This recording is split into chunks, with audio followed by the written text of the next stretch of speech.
Welcome to Leka Eto Speak YouTube channel. Thanks for watching. Please don't forget to subscribe. Lovers all over the world, welcome to our YouTube channel. Gẹ́gẹ́ bí ẹ ti mọ̀ pé update lọ́lọ́kanjọ̀kan náà ni a máa mú wá fún yín. Update eléyìí tí a mú wá fún yín yìí nípa kábíyèsí ọba Oluwo of Iwo land. Gbogbo wa náà ni a ti mọ̀ wípé lórí ọ̀rọ̀ bàbá kábíyèsí Oluwo, awuyewuye ti wáyé nípa bí kábíyèsí Oluwo ṣe sọ̀rọ̀ wípé àwọn ti gba Islam, wípé àrólé Olódùmarè lórí ilẹ̀ ni àwọn, wípé àwọn jọba lé orí gbogbo òrìṣà, pé àwọn ò ní àṣẹ láti máa bọ òrìṣà. And then tí gbogbo ataba fọkàn bá story yìí lọ, a rí pé kábíyèsí kan jáde, Oluwo of Kuta, so wọ́n sọ̀rọ̀, wọ́n fọ̀rọ̀ léde wípé tí ọba bá ti lè jẹ́, wípé gbogbo ẹ̀sìn pátápátá òun ni ẹni tó bá ti jẹ́ ọba, Yorùbá gbọ́dọ̀ máa ṣe, be it Muslim, be it Christian, be it traditional religion, wípé gbogbo ẹ̀sìn tí wọ́n bá ti ń ṣe, tí ọba bá ti jẹ́ olórí, gbogbo ẹ̀sìn tó bá ti ń ṣe nílùú ìlú ni ọba gbọ́dọ̀ máa ṣe. So a wá fẹ́ jẹ́ kí ẹgbọ́n nǹkan tí kábíyèsí Oluwo sọ nígbà tí wọ́n ṣe crusade ní nǹkan bí ọdún díẹ̀ sẹ́yìn ní ìlú Ìwó, àwọn àti pastor Akínbíyì, ọ̀rẹ́ kábíyèsí Oluwo. So ẹgbọ́n nǹkan tí kábíyèsí sọ nípa ẹ̀sìn kìrìsìtẹ́nì, ẹgbọ́n nǹkan tí wọ́n sọ nípa ẹ̀sìn àbáláyé. So gbogbo ẹ̀ náà ni ẹ máa gbọ́ lẹ́kùnrẹ́rẹ́ nínú fídíò yìí. So ẹ ṣé lẹ́nu. Ẹ kí ọba kan ṣoṣo tí ń jẹ́ kábíyèsí. The unquestionable God, the only king that is above all. Ẹni hallelujah. Hallelujah. Àánú ti délẹ̀ yìí. Mercy has reached this land. Oore ti délẹ̀ yìí. Goodness has reached this land. Ìrànlọ́wọ́ ti délẹ̀ yìí. Help has come to this land. Bọ́lá ń ṣe kóre dé. The way God brought his goodness. Bẹ́ẹ̀ náà ni Pastor Mark Akínbíyì. The same day Prophet Akínbíyì Mark.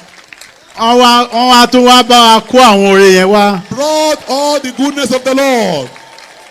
Sọ pé mi ò rí tèmi gbà. Say I will receive my own portion. Sọ pé mo tiẹ̀ ti rí gbà. I have already received my own portion. Ó ti rí bẹ́ẹ̀. It is so. Ó ti ṣe bẹ́ẹ̀. It is done. Mi ní lọ lófo. I will not go empty-handed. Bí mo ṣe débì. The way I've come here. Ìṣẹ́ bá mi débì ni. Poverty came with me. Àdánù bá mi débì. Wretchedness came with me. Òfò bá mi débì. Poverty came ṣùgbọ́n kò ní bá mi délé. But it will not go back home bí with n bá me. ti ń jáde. As I'm living here. tí n bá ti ń kú òmí. As I'm living here. mo ń bọ́ sínú ọlá. I'm going to my riches. oore tí a kó wálé mi ti gbà. I have received the goodness ó brought. ti rí bẹ́ẹ̀. And it is so. Let somebody shout hallelujah. Hallelujah. Èmi ràánú Ọlọ́run gbà o. I've obtained the mercy of èmi God. ti rí tèmi gbà o. I obtained my own portion. ìwọ tó o bá lẹ́nu àti sọ tiẹ̀. If you cannot say your own. Ọba ńlá ńlá ńlá ọba ńlá. Ọba ńlá ńlá ńlá ọba ńlá. Ó gbé ògo kárí ògo. Aládé ògo máa wólẹ̀. Ó gbé ògo kárí ògo. Aládé ògo máa wólẹ̀. Aládé ògo. Aládé ògo. Aládé ògo. Kí ló ṣe? Ó gbé ògo kárí ògo. Aládé ògo máa wọlé. Kí ló ṣe? Ó gbé ògo kárí ògo. Aládé ògo máa wọlé. Kí ló lè ṣe? Ta ló jùlọ? Kí ló lè ṣe o? Kí ló lè ṣe? Ta ló jùlọ? Kí ló lè ṣe? Ta ló jùlọ? A kí ọba kan ṣoṣo tí ò pé méjì. We salute the only royal honor that is having. Lẹ́yìn ẹ̀ mo wá kí ẹni tí Ọlọ́run gbé kalẹ̀. After appreciating him, I appreciate the one that God has set. The pastor Olùṣọ́àgùntàn Mark Akínbíyì. Mark Akínbíyì. Ẹ pàtẹ́wọ́ fún Ọlọ́run A ọba round of applause for the Lord. tó gbèrú àwọn báyìí kalẹ̀. Who has erected somebody like this? Tí wọ́n ń paná èṣù. That is quenching the fire of the devil. tí wọ́n lóòṣà ò gbọ́dọ̀ ráàyè. That say no way for the idol. Ká ló lọ́hùn ọba nìkan ni. That it is only the living God. Aki Pastor Mark Akínbíyì o. We appreciate that the The Power City. from the Power City. Yes. Lagon.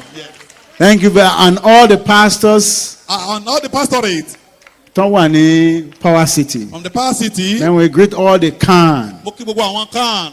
Látòrí chairman. Right from the chairman. The new latest chairman. Alága tuntun. Small but mighty. Ẹni tó kéré ṣùgbọ́n tó kún fún agbára. Aki gbogbo àwọn kan ní gbogbo ilẹ̀ Ìwó. We appreciate all the camp Aki members of Ọ̀ṣun. and the Ọ̀ṣun Aki Nàìjíríà. and the whole Nigeria. Ẹ ti ṣoríire. You are already fortunate. Màá sọ ìtàn kan fún yín. I will tell you a story.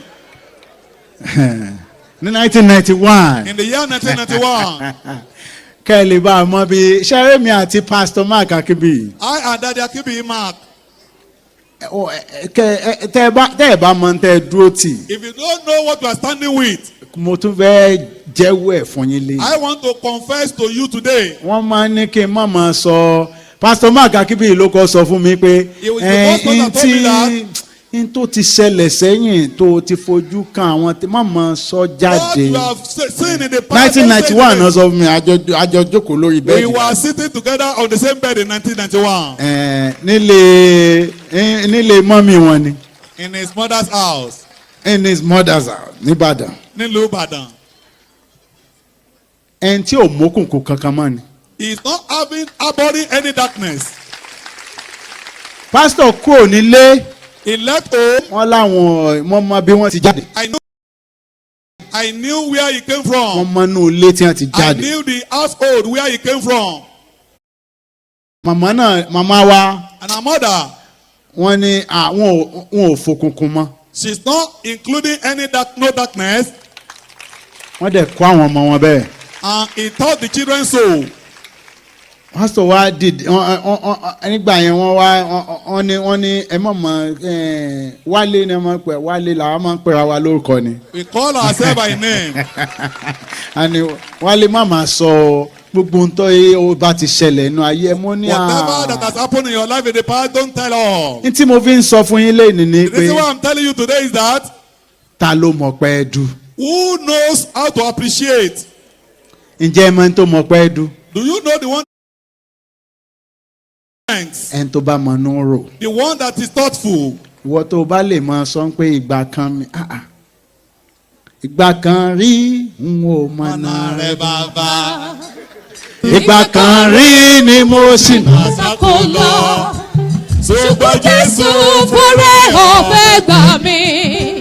Ó sọ mí dọ́mọ òun mo yege. Àní ta ló mọ̀ mí o? Ta ló ń béèrè mi tẹ́lẹ̀? Ta ló mí mi o? Ta ló ń béèrè tẹ́lẹ̀? Bí kò ṣe wọ́ Ọlọ́run tó gbé mi sí gbà fún ayé rí. Bí kò ṣe wọ́ Ẹlẹ́dàá tó gbé mi sí gbàgbà tògótògó. Ta ló mọ̀ mí o? Ta ló béèrè mi tẹ́lẹ̀? Ta ló mọ̀ mí o? Ta ló béèrè mi tẹ́lẹ̀? Bí kò ṣe wá Ọlọ́run tó gbé mi sí gbangba fún ayé rí. Bí kò ṣe wá Ẹlẹ́dàá tó gbé mi sí gbangba tògótògó. Ta ló mọ̀ mí? Ìjẹ́wọ̀ gbókọ Adéwálé ní 1991 tí mo Have you ever heard the name Adéwálé? Sọ ọmọ ẹ pé Adéwálé Àkànbí kan bẹ̀. Do you know anyone called Adéwálé Àkànbí then? Nbo ni a ti mọ̀ alómòkò rẹ lẹ kìí tiẹ̀ ṣe lọ́yọ̀ọ́ ta alómòkò lò rẹ ń wo gan-an. Who knows your kolo not only in Ọ̀yọ́ even in Ìwà fi ní Ìwólà? lọ́yọ̀ọ́. So èmi títí dè ní tí ìgbọ̀n tí wọ́n kàn ní kí n má máa sọ bìkọ́ wọn ò fẹ́ jẹ́ kí n máa yẹpẹrẹ ara mi níwájú àwọn fẹ́ jẹ́ kí n déwájú èèyàn kí n kọ́ sọ pé èmi lẹ́ni báyìí mi. I am so person. Ìwọ wo lọ mọnú rò? How many of you can think if you are thoughtful? Ìwọ tó bá mọnú rò. If you are thoughtful. Wàá mọ̀ pé ìgbà kan mi àwọn kan wà tí wọn ò lè dìde. You know that in some àwọn kan wà tí wọn ò some jí people lèdè. could stand up. Àwọn kan wà tí Some wọn ò are lè not rising up débì. today. They couldn't get there. Aláwọn fẹ́ débì. They wanted to get here. Mo olóore ọ̀fẹ́. I have the grace. olóore ọ̀fẹ́. You have the grace. ẹni tó lóore He ọ̀fẹ́. that has the grace òun lọ́jọ́ débi o. allowed you to be here. juwọ́ sọ́lọ́run. Wait unto the Lord. àní o dúpẹ́. Give thanks unto God. hallelujah. Hallelujah. láti inú ilé wọn. From his household, a kò sádùá. we started praying. ìlú èbó ni o. I wanted to travel out. pastor rẹ rè. That is laughing. mo fẹ́ lọ ìlú èbó ni. I wanted to travel out. mate sì wá ní secondary school. And we were met in secondary a jọ school lọ here. secondary school We kan náà. attended the same secondary school together. Your Highness, sir. kíláàsì kan náà la wà. We were in the same classroom. ó gbé ògo kárí ògo. Aládé ògo máa wọlé. Ó gbé ògo kárí ògo. Aládé ògo máa wọlé. Aládé ògo. Aládé ògo. Aládé ògo. I walk. Mo ṣiṣẹ́. I know mo ń rìn. Mo ń rìn. pẹ̀lú ìgboyà. With boldness. I walk with confidence and boldness. Mo ń rìn pẹ̀lú ìgboyà àti ọkàn akin. And I declare. Mo sì kéde. The mercy. Àánú. The grace. Orí ọ̀fẹ́. And the power. Agbára. Of God Almighty. Ti Ọlọ́run Olódùmarè. Will you walk with me? Will you walk with the pastor? Sí wọn náà rìn tán olùsọ. àwọn olóríire méjì ni ẹ dúró yìí. We have two fortunate people. pastor ẹ jẹ́ dúró lẹ́gbẹ̀ẹ́ mi. Please sir, come and stand by my side. lẹ́mi náà fẹ́ ṣoríire. I want to be fortunate. mo fẹ́ jẹ́ kí ẹ mọ̀ mí. I want people to know me. bí wọn ò bá mọ̀ ọ́ lẹ́ni má rora rẹ pin o. If they don't know you today, don't relegate yourself. ọlá rẹ ó dé. Your honor will come. pastor makakibi yìí ó ti bọ́lọ̀ ń sọ̀rọ̀ ó ti kọ́ládé. He has spoken with the Lord and he has brought honor and riches. orúkọ mi ti pastor makakibi yìí tún jẹ́nu. That's another name that is bearing. Kọ́ládé. akọ́ládé. Akọ́ládé. akówódé. Akówódé. Akórèdé. akórèdé. lẹ́mi náà kórèdé. èmi náà kọ́ládé. I will bring honor, riches and ibi tí mo favor. wá yìí. Where I have come. ẹ̀ ní lọ lófo. I will not go empty-handed. Wow. aláwọn ẹ wo bí yẹn ṣe lọ. Look at the crowd. surprise ni mo fi ṣàlẹ̀ ṣe wọ́n ní ẹyin pé kí n wá mo ní mi ní ráàyè. He said I have to come. wọ́n dẹ̀ ti mọ̀ pé mo lè mọ̀ ráàyè I know tòótọ́. I may not be ṣùgbọ́n chanced. tó lọ ń bá ní. But when God says, olódùmarè. Almighty God, ọba tó dá ọ. the one who created you, tó lomi àtẹ̀já He rẹ̀. owns the water and the blood of your body. ọba ní gbogbo kò sí àìmọ́ ní ààyè rẹ̀. Have you not have a chance? tó bá mú ọ báyìí. If He owes you, tó bá lọ débẹ̀. and if He tells you that you have to get there, bọ́ tó o bá débẹ̀ omi àtẹ̀já rẹ̀. if you don't get there, your water and the blood system kò ní ṣe kí ni. will not be at ease. Ara ò ní rọ̀. àní níjọ́ tí rè rẹ̀. The day your goodness, ńjọ́ tá yọ̀ rẹ̀. the day your joy, ńjọ́ tá àánú rẹ̀ ọba the day dé. your mercy will come. kọ́ ló ń fi dandan mú ọ débẹ̀. God will force you there compulsorily. èmi tún ti rí rẹ̀ mi ìgbàlẹ̀ ni o. I've obtained another. èmi ti ráyọ̀ mi ìgbàlẹ̀ ni I've o. obtained another joy today. nítorí true pastor akọ́ládé. Through Daddy Akolade. nítorí true pastor akórèdé. Through Daddy Akorede. nítorí true pastor akó owódé. Through Pastor Akowode. ọlọ́run mú mi débí o. God has brought me here. mo sì gbáre tèmi. And I've received my own goodness. mo ti ríre gbà. I've Mo ti obtained rí my own àánú gbà. goodness and my mercy. Wow. Wow. ẹ mọ tó dé tí mò ń ṣe ha. Do you know the reason why I'm saying that?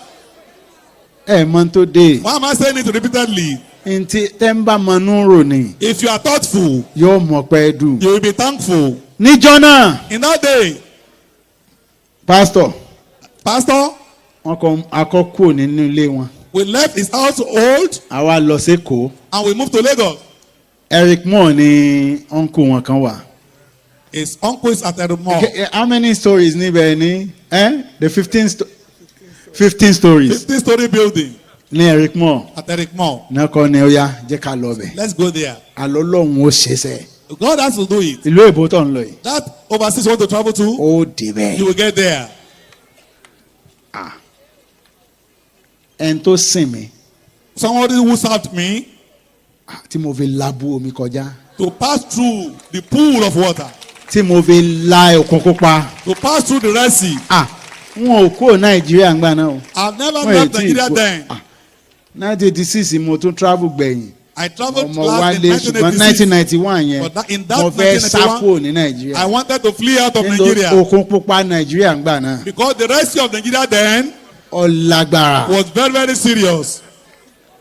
Pásítọ̀ bá ní ọ̀yá. And the pastor said, Bàbá Derek Moore á súnbẹ̀ fún bí ọjọ́ mẹ́ta. we slept 3 days at the mall. From there, Láti bẹ̀, this same pastor olùṣọ́àgùntàn kan náà yìí, ló sìn mí dé airport. he escorted me to the airport.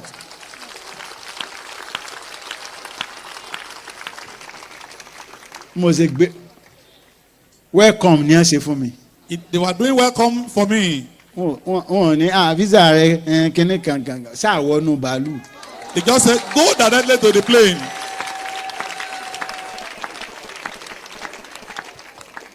Agbọ̀nà bá a ṣe dé Adélu Èbó. That was how we started Kò sí journeying to fóònù overseas. púpọ̀ Nàìjíríà ń gbà náà, so I lost contact púpọ̀. We lost contact because there wasn't many Máa phone a then ti in ti ríra Nigeria. lẹ́yìn ìgbà yẹn ṣùgbọ́n But lẹ́nìí later we saw one another. But today, this great testimony ẹ̀rí ńlá yìí, yóò ṣẹlẹ̀ nú ayé tiẹ̀ náà. it will happen in your life too, in Jesus' name. Kò sí bó ṣe le tó. No matter how tedious it may be, Ibi tó o ti dé láìní. where you have reached Tó o today, ti wá bí. where you have come Tó o today, ti lọ Power City. we have been to Power City. Àwọn eléyìí oríire ni máa jáde látara wọn. People like this, it is the good things that are coming forth out of them. Pastor Mark Akínbíyì. Prophet Akibi Mark. Prophet Mark Akínbíyì. Mo ti ní mi lè ráàyè akọ́lá àwọn èèyàn ti lákọ́ládé nù. Nǹkan dé o bọ́lọ̀ ń ṣe ń sọ lẹ́nu. That is the way Irú ọlá God tọ́lọ̀ ń does ṣe his yóò things. ṣe fẹ̀yìn náà. God will Mi bestow ní the nǹkan same kan tí honor mo unto fẹ́ you. sọ ju pé I have anything to tell you nígbà that tí mo débì when I got here, mo kàn ọ̀run ti ṣí. heaven is already opened. Ọlá ti dé. Honor has come. Ìrànlọ́wọ́ ti dé. Help has come. Àánú ti dé. Mercy has come. Kó o ṣe débì As you lẹ́nu. have come here Tó o bá today, ti lówó tẹ́lẹ̀ ọ máa ní sí mi. if you are rich before, you will be richer now. Tó o bá ràánú gbà tẹ́lẹ̀. If you have never obtained mercy before, Olóore ọ̀ràn tirẹ̀ o.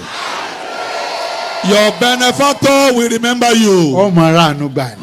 You will begin to obtain mercy. Àlọ́run ilẹ̀kùn ọ̀run ti ṣí. The doors of heaven are Ọlá open. ti wọ ó ti balẹ̀. The honor So o of ti mú descendant. tiẹ̀. Have you received your own? Bó o lo ṣe mú un. How did you capture your own? Ọlọ́run ti kóre dàálẹ̀. God has brought honors and riches. Àlọ́ Ọlọ́run kóre dàálẹ̀. God has brought blessings in Ó ti plenty. kóre dàálẹ̀. Mohe, Mohe. mohe,